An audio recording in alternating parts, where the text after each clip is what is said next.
దేశంలోని తాగునీటిలో మొండి బ్యాక్టీరియా వ్యాప్తి చెందుతుంది. పట్టణాల్లో యాంటీబయాటిక్స్ ని తట్టుకునేలా సూపర్ బగ్స్ కు నిలయాలుగా మారుతున్నాయి నీటి వనరులు.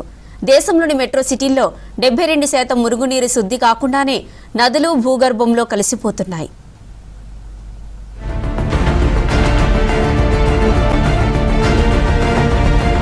దేశంలోని మెట్రో సిటీలు, పట్టణాల్లో తాగునీటిలో యాంటీబయాటిక్స్ లాంటి శక్తివంతమైన మందులకు లొంగని మొండి బ్యాక్టీరియా వ్యాప్తి పెరుగుతోందని ప్రొఫెసర్ జయశంకర్ అగ్రికల్చర్ యూనివర్సిటీ అధ్యయనంలో తేలింది. సిటీల్లో వేగంగా పెరుగుతున్న జనాభాకు తగ్గట్టుగా మౌలిక వసతులు లేకపోవడం, మురుగునీరు నిర్వహణ అస్తవ్యస్తంగా ఉండటంతో తాగునీటి వనరులు కలుషితమవుతున్నాయి. దీంతో తాగునీటిలో సూపర్ బగ్స్ తో పాటు ప్రాణాంతక కెమికల్స్ కూడా కలుస్తున్నాయని తేలింది. దేశంలోని మెట్రో సిటీల్లో 72% మురుగునీరు శుద్ధి కాకుండానే నదులు భూగర్భంలోకి చేరుతుండడం కూడా ఈ సమస్యకు ప్రధాన కారణమని Indian journal of medical research లో ఇటీవల పబ్లిష్ అయిన ఈ స్టడీ రిపోర్టు తేల్చి చెప్పింది.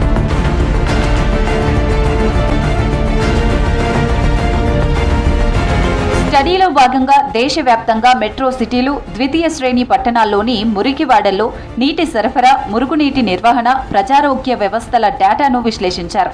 గంగా నది పరివాహక ప్రాంతాలు, హర్యానా లాంటి పారిశ్రామిక ప్రాంతాలు, ఒడిశాలోని రూర్కెలా లాంటి నగరాల్లో గతంలో జరిగిన కాలుష్య ఉదంతాలను, తాజా నీటి నమూనాలను కలిపి ఈ పర్స్పెక్టివ్ రిపోర్ట్ను రూపొందించారు.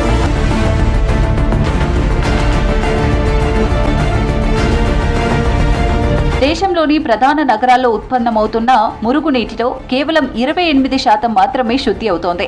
మిగిలిన 72% మురుగునీరు ఎటువంటి శుద్ధి లేకుండానే నేరుగా భూగర్భంలోకి లేదా నీటి వనరుల్లోకి వెళ్తోంది. దీనికి తోడు పట్టణాల్లో పాతబడిన పైప్ లైన్లు లీక్ అవుతూ డ్రైనేజీ నీరు, త్రాగునీరు కలిసిపోతున్నాయి. ఫలితంగా టైఫాయిడ్, కలరా, హెపటైటిస్ వంటి వ్యాధులు వ్యాపిస్తున్నాయి. 2050 నాటికి దేశ జనాభాలో 50% నగరాల్లోనే ఉంటారని, అందుకే ఇప్పుడే మేల్కొనకపోతే గనక పరిస్థితి భయంకరంగా మారుతుందని స్టడీ హెచ్చరించింది.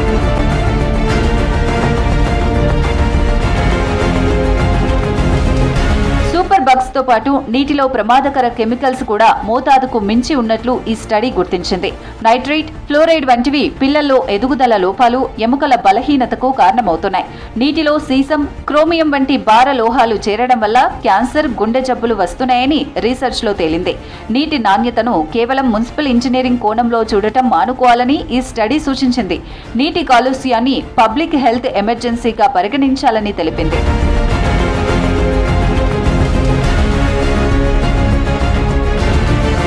పైప్ లైన్లలో 24 గంటల పాటు నిరంతర ప్రెషర్ ఉండేలా చూడాలంటున్నారు ఎక్స్పర్ట్స్. దీంతో బయటి కలుషితాలు లోపలికి రాకుండా అడ్డుకోవచ్చన్నారు. మురుగునీటిని 100% శుద్ధి చేసిన తర్వాతే పర్యావరణంలోకి వదలాలని సూచిస్తున్నారు. నీటి నాణ్యత డేటాను, వ్యాధుల డేటాను అనుసంధానించి రియల్ టైం నిఘా వ్యవస్థను ఏర్పాటు చేయాలని స్టడీలో తెలిపారు ఎక్స్పర్ట్స్.